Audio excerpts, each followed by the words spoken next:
Hospitalizations down. Good news. 14,200.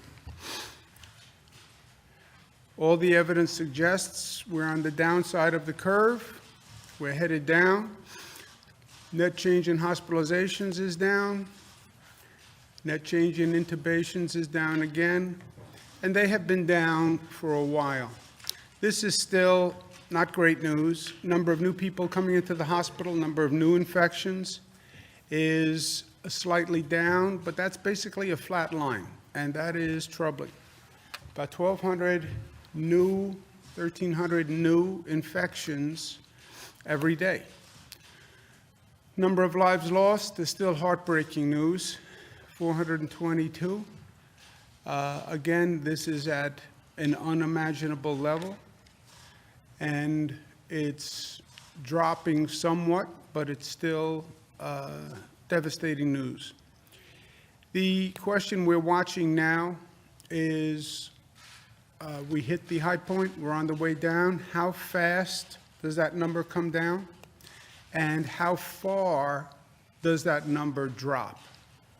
We have projections again, like we had projections on what the disease was going to do on the way up the mountain. We have projections on what the disease would do as a rate of decline. But again, they're just projections. Some projections has it going down and flattening at about 5,000 people in hospitals still. Some projections have the decline slowing between now and June. But these are, again, all projections, just like they had projections as to how fast and how far the disease would increase. Those projections, as we know, were wrong. Well, they weren't wrong. We didn't hit those projections because of our actions, because of what we did, because of what the federal government did. Luckily, the disease did not go as high as they thought in the projections. You now have the corresponding question: how fast is the decline? How low is the decline? And again, the variable is going to be what we do. We change the projection on the way up. We can change the projection on the way down. But it's purely dependent on what we do. Are we socially distancing? Are we testing? How fast do we reopen? How do we reopen? You answer those questions, and you will determine what the rate of decline is. If you say, well, we're done, can't stay in the house anymore, let's just reopen. Just start business tomorrow. Let's go. What happens? That's what happens. All the progress we made is gone, and all experts, or virtually all experts, will say not only does the virus spread increase, but it increases to a higher point than we had increased the first time. Again, this is a remarkably effective virus at spreading and growing. So I know everyone's impatient. Let's just reopen. That's what happens if we just reopen. So we have to be smart. People are also talking about a second wave, potential of a second wave. People are talking about potential for the virus to come back in the fall, which means the game isn't over, which means the game could be just at halftime. So let's make sure we're learning the lessons of what has happened thus far. And let's make sure we're being truthful with ourselves. Not that we're deceiving anyone else, but let's make sure we're not deceiving ourselves. What has happened? What should we learn from as far as what has happened thus far, so we make sure we don't make the same mistakes again? And let's do that now. This was our first global pandemic. Welcome. There had been people who talked about global pandemics before. Bill Gates had talked about the potential of a global pandemic. During the Obama administration, they talked about being prepared for a global pandemic. But it was almost always an academic exercise. What if, what if, what if? Once it happens, once it actualizes for people, then it's different. Then people get it. We now know that a global pandemic is not just a textbook exercise. It's not just a tabletop exercise. It can happen. And when it happens, it's devastating. And let's just learn from what happened on the first one. Let's just get the basic lesson of what happened on the first one. Last November, December, we knew that China had a virus outbreak. You could read about it in the newspapers, right? Everybody knew. January 26, we know we had the first confirmed case in Seattle, Washington, and in California. February 2nd, the president ordered a travel ban from China. March 1st, we have the first confirmed case in the state of New York. By March 19th, New York State is totally closed down. No state moved faster from first case to close down than the state of New York. March 16th, we have a full travel ban from Europe.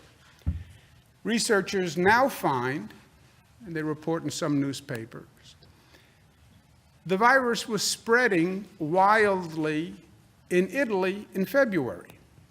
And there was an outbreak, massive outbreak in Italy in February. Researchers now say there were likely 28,000 cases in the United States in February, including 10,000 cases in the state of New York. And the coronavirus virus that came to New York did not come from China. It came from Europe, okay? When you look at the number of flights that came from Europe to New York, the New York metropolitan area, New York and New Jersey, during January, February, up to the close down, 13,000 flights bringing 2.2 million people. All right? So November, December, you have the outbreak in China, everybody knows. January, February, flights are coming from Europe. People are also coming from China in January until the China closed down. And the flights continue to come from Europe until the Europe shut down. 2.2 million people come to New York and come to New Jersey. We acted 2 months after the China outbreak. When you look back, does anyone think the virus was still in China waiting for us to act 2 months later? We all talk about the global economy and how fast people move and how mobile we are. How can you expect that when you act 2 months after the outbreak in China, the virus was only in China, waiting for us to act? The horse had already left the barn by the time we moved. A researcher now says, knowing the number of flights coming into New York from Italy, it was like watching a horrible train wreck in slow motion. Those are the flights that were coming from Italy and from Europe, January and February. We closed the front door with the China travel ban, which was right. Even in retrospect, it was right. But we left the back door open because the virus had left China by the time we did the China travel ban. That's what the researchers are now saying, with 28,000 cases in the United States, 10,000 in New York. So, what is the lesson? An outbreak anywhere is an outbreak everywhere. When you see in November and December an outbreak in China, just assume the next day it's in the United States. When they say it's in China, just assume that virus got on a plane that night and flew to New York or flew to Newark Airport, and it's now in New York. That has to be the operating mentality, because you don't know that the virus didn't get on a plane. All you need is one person to get on that plane in China and come to New York. The way this virus transfers, that's all you need. And you can't assume 2 months later, the virus is still going to be sitting on a park bench in China waiting for you to get there. That is the lesson. And again, why do we need to learn the lesson? Because they're talking about this happening again with this virus, where it could mutate in China and get on a plane and come right back. Or the next virus, or the next pandemic. Whose job is it to warn us of these global pandemics? The president says it's the World Health Organization. And that's why he's taken action against them. Not my field, but he's right to ask the question, because this was too little too late. And let's find out what happened so it doesn't happen again. And it will happen again. Bank on it. Let's not put our head in the sand and say this is the only global pandemic that we'll ever have to deal with. In the meantime, let's keep moving forward. One of the things we're working on is how do we clean, how do we disinfect. We're talking about reopening. We still have public transit systems running. We still have buses running. So we've been working on how do you come up with new cleaning, new disinfecting protocols. And I asked a simple question to our team a few days ago: how long does the virus live? And it's something we need to know, but frankly, I think it's something everybody needs to know. The virus can live up to 72 hours on plastic surfaces and stainless steel surfaces, okay?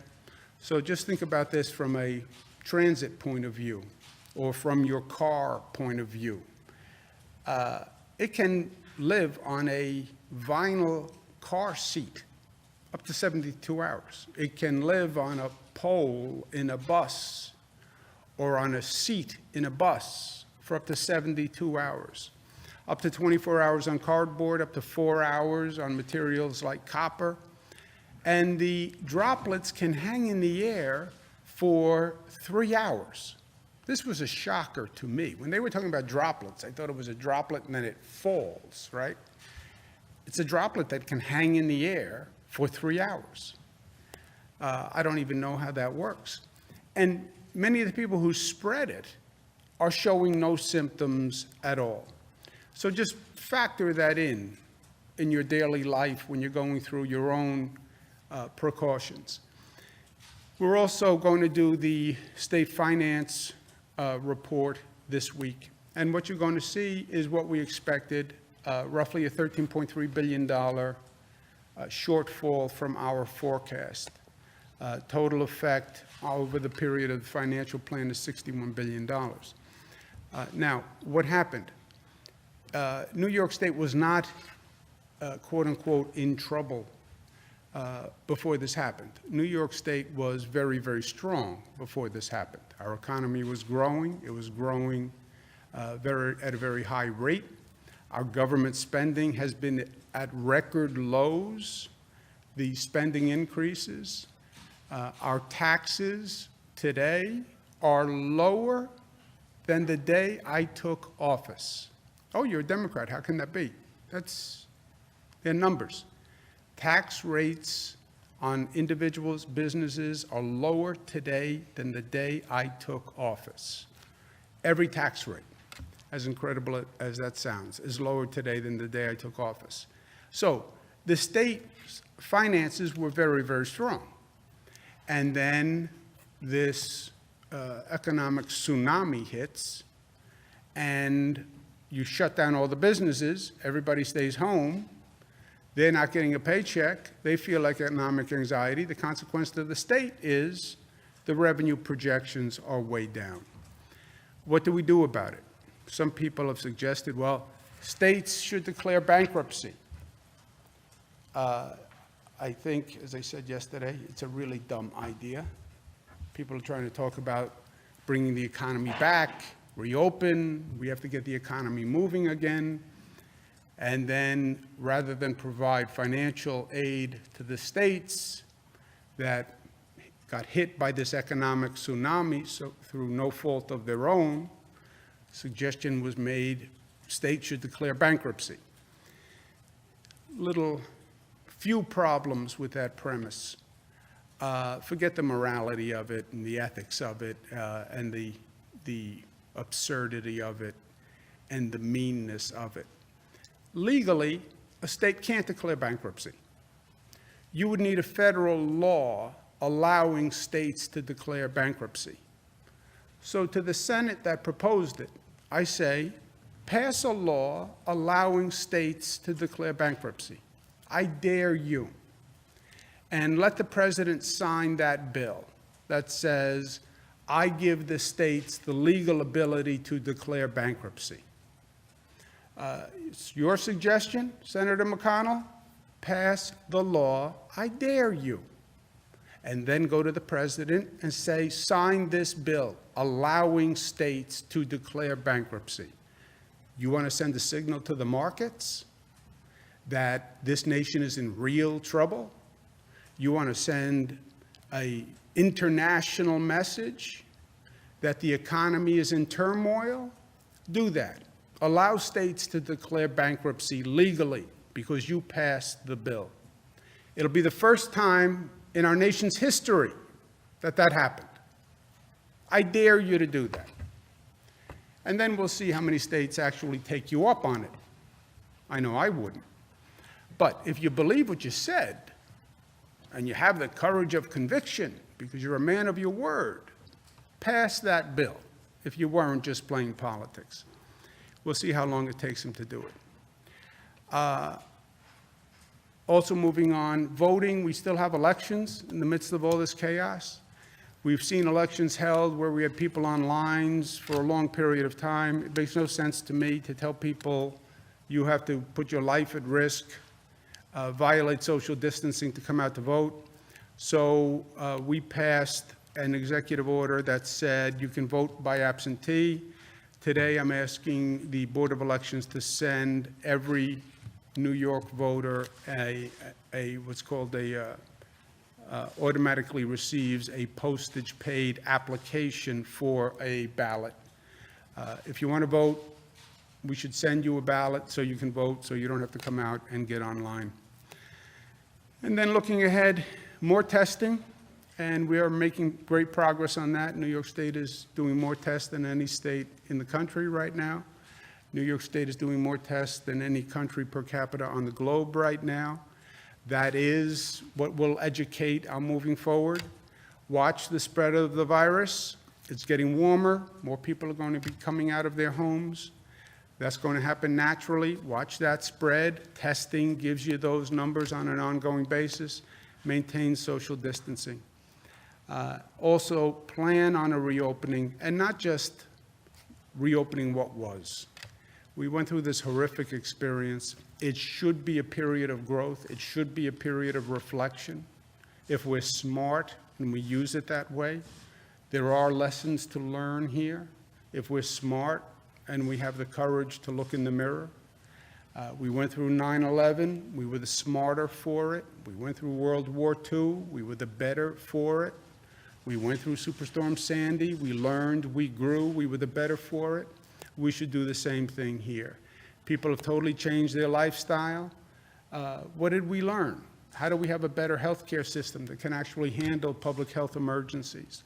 How do we have a better transportation system? How do we have a smarter telemedicine system? How do we use technology in education better? Why do some children have to go to a parking lot to get Wi-Fi to do their homework? How do we learn from this, and how do we grow? And let New York lead the way, because we are New York tough. But New York tough, when they say we're tough, yeah, we're tough. But we think tough incorporates being smart and being disciplined and being unified and being loving. Last point I want to make is, and this is just personal, it's not factual. My grandmother on my father's side, Mary, was a beautiful woman, but tough. She was a tough lady. She was New York tough. Gone through the Depression, early immigrant, worked hard all her life, and she was a little rough-hewn. She was rough-hewn. And I would say to her, you know, Grandma, met this girl, Met this guy, they're really nice. And she would say, nice. How do you know they're nice? It's easy to be nice when everything is nice. I said, Grandma, what does that mean? She said, now, you know when you know if they're nice? When things get hard, that's when you know if they're nice. And I never really got it. But her point was, it's easy to be nice and kind and affable when everything is easy. You really get to see people and get to see character when things get hard. And when the pressure is on, is when you really get to see true colors of a person and see what they're made of. It's almost as if the pressure just forces their character, and the weaknesses explode or the strengths explode. And that's what we've gone through. This has been hard. It's put everyone under pressure. And you've really seen what people are made of. And you've really had a snapshot of what individuals are made of and what we are made of as a collective. And personally, I'll tell you the truth, some people break your heart. They just break your heart. People who I thought would rise to the occasion, people who I thought were strong, under pressure, they just crumbled. They just crumbled. On the other hand, you see people who you didn't expect anything from, who just rise to the occasion. And you see the best and you see the worst. You just see the best and the worst of humanity just comes up to the surface. On both ends, everything gets elevated. The strength in people and the weakness in people, the beauty in people and the ugliness in people. You see both. For me, the beauty you see and the strength that you see compensates and balances for the weakness. And I get inspired by the strength so I can tolerate the heartbreak of the weakness. Here's a letter that I received that just sums it up. Dear Mr. Cuomo, I seriously doubt that you will ever read this letter, as I know you are busy beyond belief with the disaster that has befallen our country. We are a nation in crisis. Of that, there is no doubt. I am a retired farmer hunkered down in northeast Kansas with my wife, who has but one lung and occasional problems with her remaining lung. She also has diabetes. We are in our 70s now, and frankly, I am afraid for her. Enclosed, find a solitary N95 mask left over from my farming days. It has never been used. If you could, would you please give this mask to a nurse or doctor in your state? I have kept 4 masks for my immediate family. Please keep on doing what you do so well, which is to lead. Sincerely, Dennis and Sharon. A farmer in northeast Kansas. His wife has 1 lung and diabetes. He has 5 masks. He sends 1 mask to New York for a doctor or a nurse, keeps 4 masks. You want to talk about a snapshot of humanity. You have 5 masks. What do? Do you keep all 5? Do you hide the 5 masks? Do you keep them for yourselves or others? No. You send 1 mask to New York to help a nurse or a doctor. How beautiful is that? I mean, how selfless is that? How giving is that? You know, that's the nursing home in Niskayuna that sent 100 ventilators down to New York City when they needed them. It's that love, that courage, that generosity of spirit that makes this country so beautiful. and makes Americans so beautiful. And it's that generosity of spirit, for me, makes up for all the ugliness that you see. Take one mask, I'll keep 4. God bless America. Questions? Governor, what do you think of the president's suggestion for research into ingesting bleach or using UV rays as COVID treatments? I don't know much about UV rays. Not my job, not my business, not my education, not my background. Dr. Zucker, what do you know about UV rays? I think that anything when it comes to bleach, these are chemicals you would not ingest, and as we know, we make sure our kids do not go into cabinets that have any of these chemicals in them, so need to stay away from those products. Okay, and have you heard anything from the president about how he might exactly help New York with the supply chain issues when it comes to testing and helping manufacturers? Yes, that's what we've been talking about for the past 2 days, that I had a meeting in the White House, and the president and his team are going to work on the supply chain issue for the national manufacturers to get the reagents, test kits, so they can provide our commercial labs here in New York. And we want to go from a goal of, we're now doing about 20,000 a day, we want to go to 40,000 a day. Karen? I just want to ask you about the mail-in voting for the June 23rd primary. People on both the left and the right are saying it may not be a good idea because the Board of Elections is not up to carrying out this task. So would polls still be open for people to go to? Yes. Polls would be open. And you think the Board of Elections can carry this out? Are there problems? Well, Karen, life is options. You have an election. There's only 2 options. Either people go to the polls or people vote by absentee. There's no other way to do it, right? We're saying you have both options. You can go to the poll or you can vote absentee.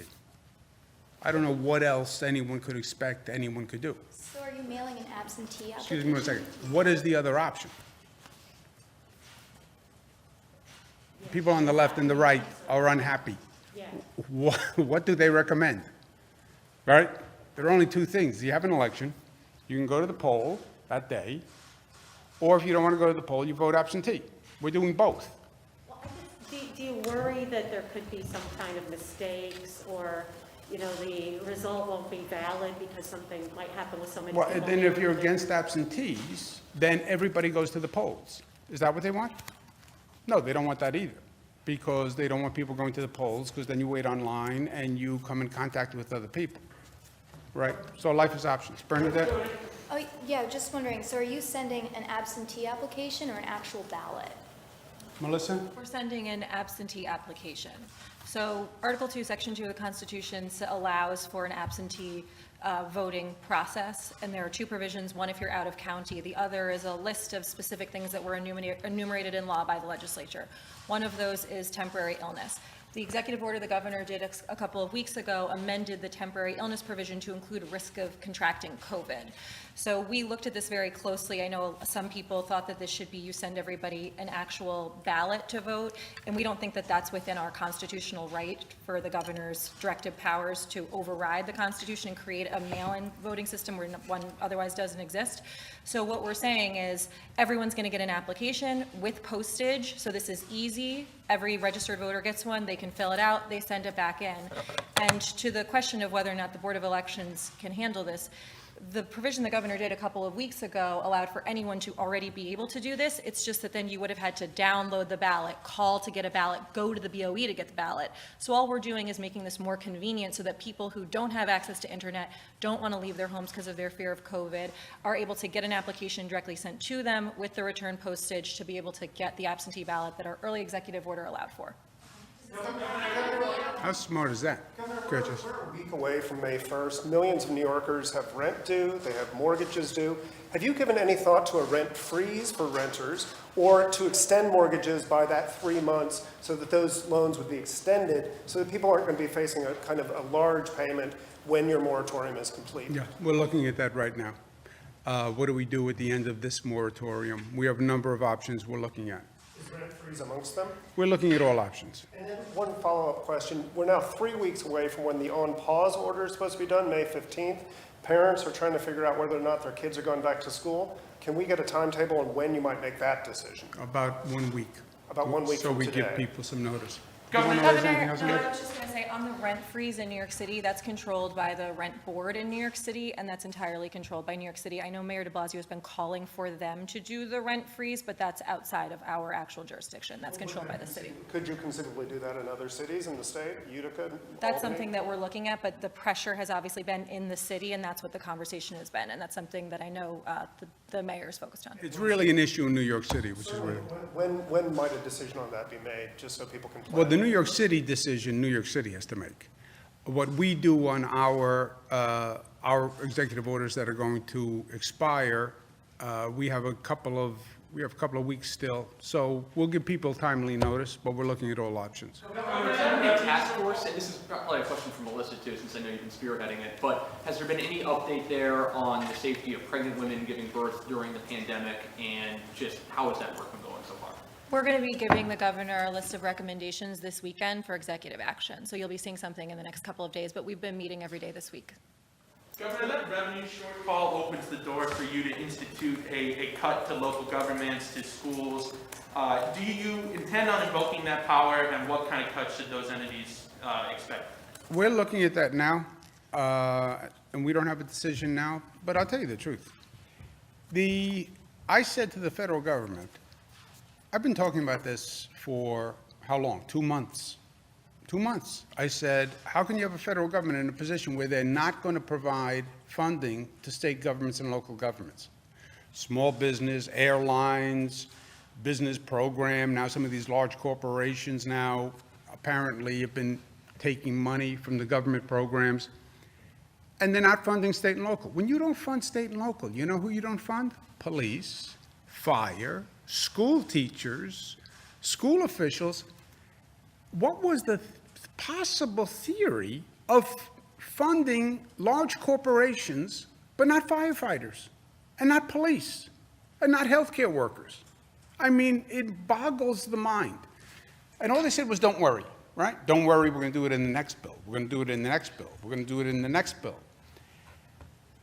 I said to our congressional delegation, I said to our senators, Schumer and Gillibrand, don't pass this past bill that they just did unless you have state and local funding, because they're not going to do it.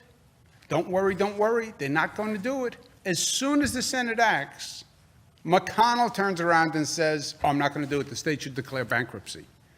Bail out to the blue states. Bail out to the blue states. Again, the most un-American, uncharitable, ugly statement of all times. Yes, New York had more coronavirus cases than Kentucky. You know why? The flights from Europe land in New York. The flights were not landing in Kentucky. That's why we have the coronavirus cases. That's what the researchers now found 2 months later. That the virus went from China to Europe, got on a plane, and came here. And by the way, the virus probably got on a plane in China and came here. But China maybe landed in California. The European flights landed here. That's why New York has the coronavirus cases. Bail out New York. You're not bailing out New York. New York has bailed you out. Every year, it's bailed you out. Mitch McConnell is a taker, not a giver. New York is a state of givers. We put more money into the federal pot every year. We're the #1 state in donating to the federal pot. #1.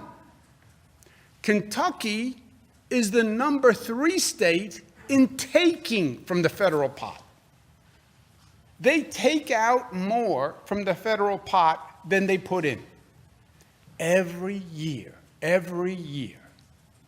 But this is America.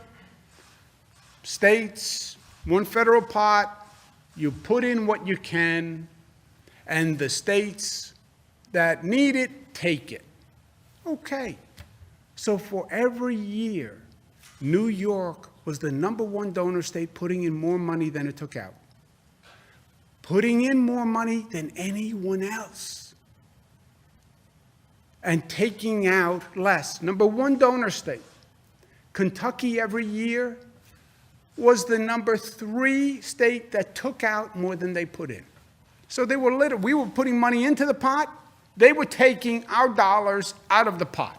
And now he wants to look at New York and say, we're bailing you out? You're bailing us out. Just give me my money back, Senator. Just give me my money back. I mean, it's just ridiculous. States should declare bankruptcy. Okay, Senator, pass the bill that authorizes states to declare bankruptcy. Sign the bill, Mr. President. Economy's coming back. We're doing great. Pent-up demand. Stock market wants to take off. Good. Pass a bill allowing states to be bankrupt. And then let's watch how the stock market takes off at that great news about our economic resilience. Senator, I have some questions Yourself. on antibiotics. Nursing home operators have said that they're facing staff shortages, people are getting sick, and they have to take the staff out of rotation. Of all of the healthcare volunteers that the state has collected into this portal, have any of them been sent to nursing homes? They all have been sent. The portal has been made 100% available to all nursing homes. So you have to request, the nursing home has to request? No, you get a list. Nursing home goes online. Here's the whole list. Go to the list. There are 60,000 people. Hire whoever you want. They all said that they're available and they want to help. Thank you. First of all, I actually wanted to tell you something. I've been speaking with reporters from other states, and one from Arizona told me last night that the state officials there are not giving any information on COVID-19. So I wanted to say thank you for taking our questions. Oh, thank you very much. Thank you from a reporter. VP Pence said... Surprises never cease. There is the positive of this coronavirus. VP Reporter Pence, says thank you. Have you ever heard of that? VP Pence said 16 states have submitted their reopening plans. We haven't heard the entire list of states. I wanted to know, are we on the list? And in terms of reopening, is the plan anywhere near being done for New York? We're not on the list. If you look at the 16 states, those tend to be the states that had a lower infection rate, lower hospitalization rate, lower death rate.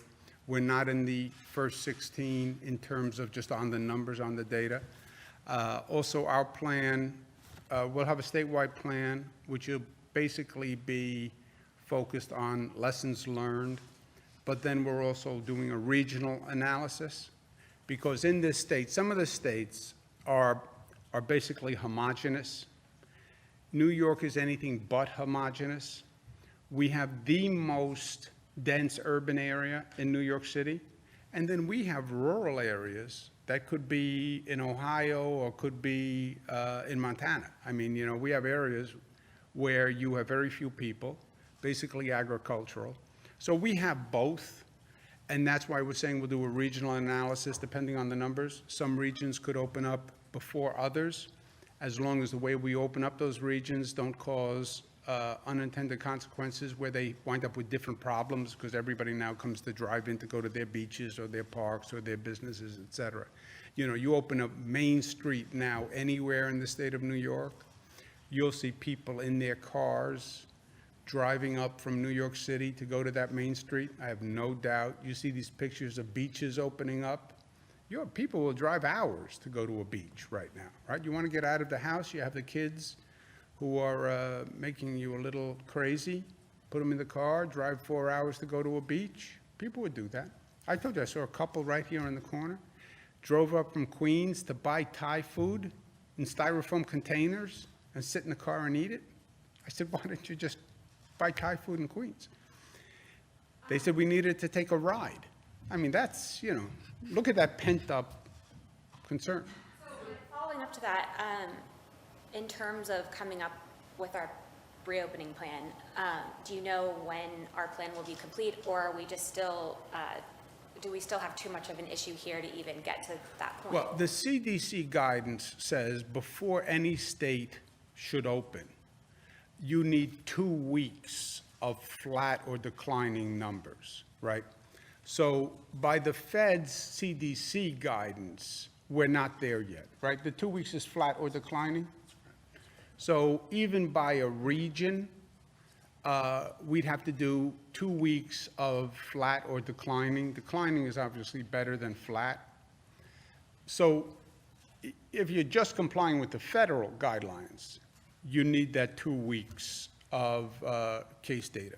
In terms of, one more, sorry. In terms of antibody testing, so our viewers are so interested in antibody testing. Yesterday, when you gave the numbers, I was curious, do you know how many tests that you need to do for antibody testing before you'll feel comfortable? You could consume double the capacity of all the labs in the state of New York to do testing, and you would not have done enough. You can never, you'll always want more testing. You can never do enough testing in the nursing homes, in the prisons, in long-term care facilities, population at large. You could never do enough testing. Do you have a goal, though? Because that's kind of a broad. Do you guys have a specific goal? We're going to be in the field for the next several weeks. We actually are in 15 locations downstate today. We're going to be in other locations on Saturday, Sunday, so this is going to be an ongoing thing. And as the governor said yesterday, as these results come in, yesterday was preliminary, we'll keep reporting those results out. Let's take one more. Go ahead. Someone who hasn't asked a question? Governor, the numbers you released yesterday essentially established a statistical baseline. I'm wondering if it would be reasonable or feasible or useful to mandate testing of patients and staff in nursing homes. Would that be helpful? It would be helpful, but you have to have the capacity for them to do that. They are now testing. I don't know how many are testing, maybe the Dr. Zucker does, but yeah, we have testing in nursing homes. We're doing a lot of testing in nursing homes. We're checking the temperature of every staff member that comes in. We're not in a position to say we can provide enough tests to do every staff member every day. But do you know any of the numbers? I couldn't give you the exact numbers, but as the governor said, it's a comprehensive plan of both screening, testing, evaluating what else concerns of infection and spread. So we're working on that, and we're looking at the possibility of how we can, as the governor mentioned, test staff as well as individuals who live there. Testing in nursing homes? Is the testing in nursing homes? Go ahead. Are people who are participating in these tests being informed of their results? And then relatedly, Commissioner Zucker, you said that you have a high confidence in the reliability of these tests. Can you explain why you believe that these are accurate when there are so many questions about their reliability? Go ahead. Because it's his test. That's why he believes in it. This is not somebody else's test. This is a test he developed. Go ahead. My confidence is in our Wadsworth lab test, as the governor said, which has an unbelievable sensitivity and specificity. For those who are getting tested, they want the results, we provide them with their results, and an information sheet about what those results mean. The antibody tests you're talking about are commercial antibody tests that are available. This antibody test was developed specifically by the New York State Department of Health. It's our own test. Let's take one more. Go ahead, Nick. Governor, should local health departments have access to the health emergency response data system? This is something that the Dutchess County executive is seeking. Do you know what that is? Say it again. It's the health emergency response data system. Well, we receive the data about all this information. If the county health departments want to know, we're happy to share that information with them. Thank you, Dennis, if you're watching. Thank you very much, Northeast Kansas. When does the state anticipate adding, say, thousands of probable deaths that New York City has been adding? As soon as we get, probable is what the Times added to actual deaths, to be a little misleading, frankly. Because probable is probable, but it's not actual. But as soon as we get the at-home deaths, we will add them to the actual deaths. But probable is not actual, right? When do you anticipate that happening? Because Either as soon as we get them. that would be central to any Yeah, calculation. but we don't do them. As soon as we get them, we'll add them. It's had that total for 2 weeks now, so the state's a little behind that. Well, we have it here to see, but it depends on how the locals report. Right, but what's the lag, what's the holdup right now? Well, we have to getting get it that from the data? local government. So it's coming from local government and what, local Yeah, health department? we don't do the actual, the morticians, whatever the coroner's reports are. They are handled locally and given to the state. When we get them, we